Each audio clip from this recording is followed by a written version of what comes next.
So this is a story about somebody I knew on another prison yard, and the events are real. This is not a fictional story. So the I chose this story. In fact, I wrote about this story because it's something that is extremely unusual. In fact, I've never heard of this happening. This is the only instance that this has occurred to my knowledge, and it's so unusual that many of the incarcerated people who have heard this story have questioned if it was real. So be aware of that. It is absolutely a real story. So, title of the story is Charles. Charles was a red-headed, blue-eyed, smiling, laughing, painfully innocent, schizophrenic man. He was so innocent, it was hard to imagine finding him in a high-security prison psych ward. Such places are jungles where faces come doused in moral injury, thick scars, and aposematic ink. Nothing about Charles fit the scene. He smiled easy and laughed like a kid at a county fair.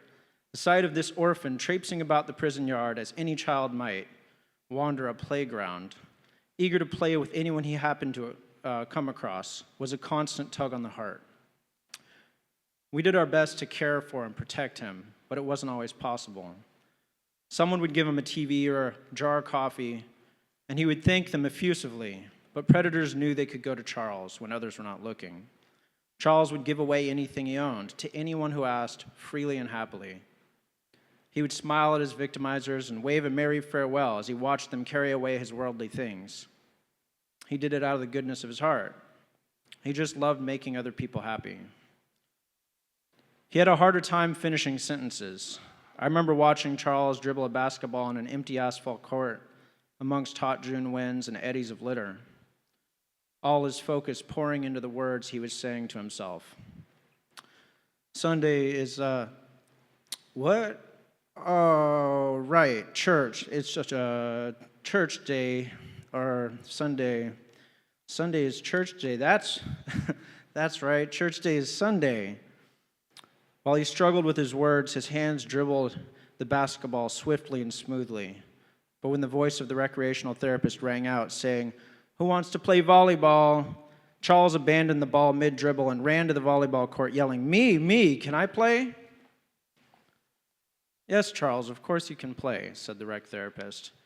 "Oh, really?" "Yes. I was thinking, I thought you were, You thought I was what?" "I worried you would, say no." He laughed bashfully. "Why would I say no?" "Oh, that's just what I thought, in my head."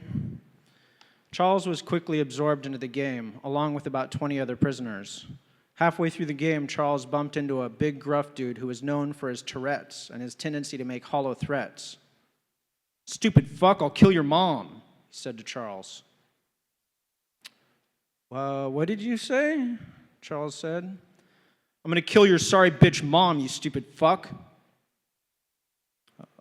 "I don't think I feel like playing volleyball anymore," Charles said, then walked away looking hurt.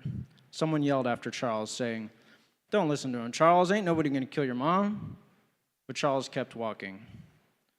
As Charles walked the running track on his own, the volleyballers quickly forgot about the incident, but then remembered it just as quickly when Charles came charging out of nowhere at full speed, tackling the guy who had threatened his mom and then putting him in a headlock.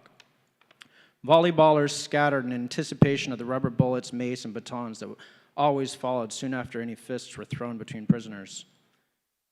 Fights broke out on D-Yard almost daily, triggering and causing cases of PTSD, but it was so routine that it was mundane for some of us, many of us. Scattering to avoid being caught up in the guard's security response was not always the high adrenaline task one might assume it was. It was common to see guys casually move their chess game or dinner tray from table to ground with them as they lay down, so they could keep playing or keep eating while the fight was neutralized by the guards.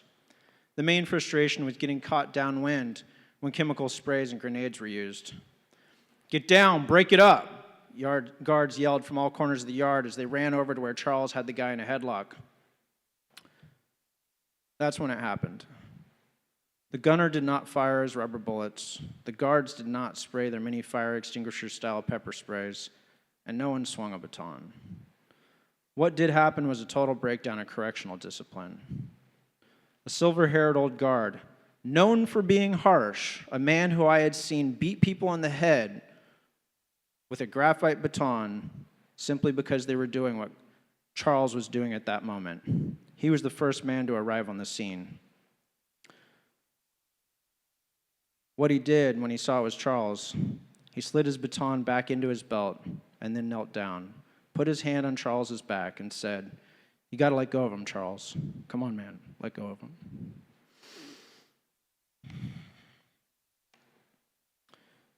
"He's going to kill my mom. I can't let him kill my mom."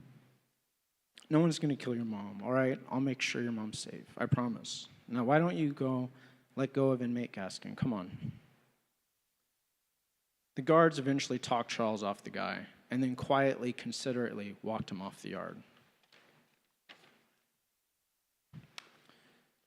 That was the first and the last time I witnessed correctional officers respond to a fight with restraint. But this act of restraint, this sensitivity, was not the product of correctional culture in any way whatsoever. It was the product of a system that is so broken, it imprisons people like Charles, people who are so innocent, they make even cruel hands hesitate.